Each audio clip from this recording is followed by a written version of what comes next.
भारत की सुरक्षा में तैनात वो कमांडो फोर्स जो दुश्मनों के लिए जानलेवा है, जिन्होंने पाकिस्तान में सर्जिकल स्ट्राइक से लेकर बड़े आतंकियों का सफाया करने तक का काम किया। आइए जानते हैं भारत की ऐसी ही 10 कमांडो फोर्स के बारे में। मार्कोस कमांडो फोर्स ये जमीन और आसमान में कहीं भी दुश्मन से लोहा लेने के लिए तैयार और ट्रेन होते हैं। इन्हें दुनिया के सभी आधुनिक हथियार चलाने की ट्रेनिंग दी जाती है।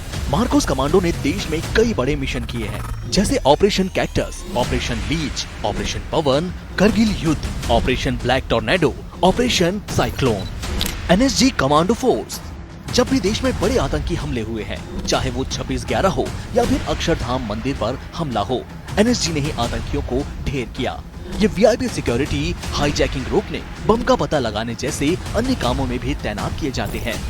पैरा एसएफ इस फोर्स के जवानों ने डोगरा रेजिमेंट की घातक टुकड़ी के साथ मिलकर पाकिस्तान में सर्जिकल स्ट्राइक की थी। इन्हें पैराशूट कमांडो भी कहते हैं। ये 30 से 35,000 फीट की ऊंचाई से छलांग लगाने में सक्षम होते हैं।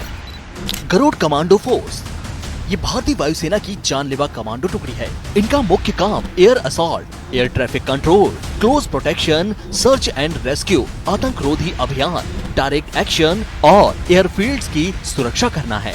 गरुड़ कमांडो रात में हवा और पानी में मार करने के लिए एक्सपर्ट होते हैं। घातक कमांडो फोर्स घातक प्लाटून आमने सामने की लड़ाई के लिए दक्ष होते हैं।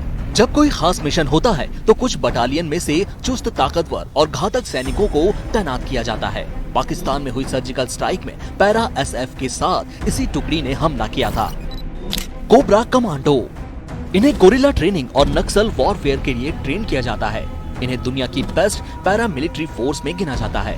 राष्ट्रपति भवन और संसद समेत कई महत्वपूर्ण इमारतों की सुरक्षा का काम इनके पास है। स्वाट कमांडो फोर्स इसका गठन साल 1965 की भारत पाकिस्तान जंग के बीच हुआ था। कहा जाता है कि इनकी और एनएसजी कमांडो की ट्रेनिंग में कोई अंतर नहीं होता। इस कमांडो ग्रुप में सभी जवान 28 की उम्र से कम के होते हैं। ये आमतौर पर अर्बन वॉरफेयर के लिए ट्रेन होते हैं। ये घात लगाकर हमला करने में माहिर होते हैं।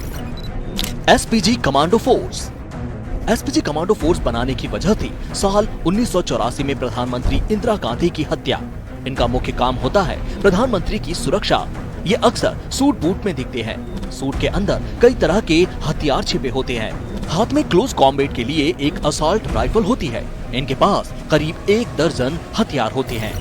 फोर्स 1 कमांडो मुंबई में 26/11 आतंकी हमले के बाद फोर्स 1 कमांडो बल बनाया गया। इसे महाराष्ट्र की सरकार ने बनाया था ताकि दोबारा ऐसी घटना ना हो। ये दुनिया की सबसे तेज कमांडो फोर्स में से एक है। इसमें महाराष्ट्र पुलिस के जवान होते हैं जिनकी ट्रेनिंग एनएसजी कराती है। सीआईएसएफ कमांडो फोर्स ये ज्यादातर इंटरनेशनल एयरपोर्ट की सुरक्षा करते हैं, जैसे दिल्ली, मुंबई के एयरपोर्ट, और ये वीआईपी जगहों की भी देखभाल करते हैं, जैसे Bhabha atomic research centre, ISRO के केंद्र, एटॉमिक पावर प्लांट्स। 26/11 मुंबई हमले के बाद प्राइवेट सेक्टर की सिक्योरिटी में भी इनकी तैनाती होने लगी। भारत में G20 टूरिज्म समिट की सिक्योरिटी का जिम्मा भी इन्हीं बेस्ट कमांडो फोर्सेस को दिया गया।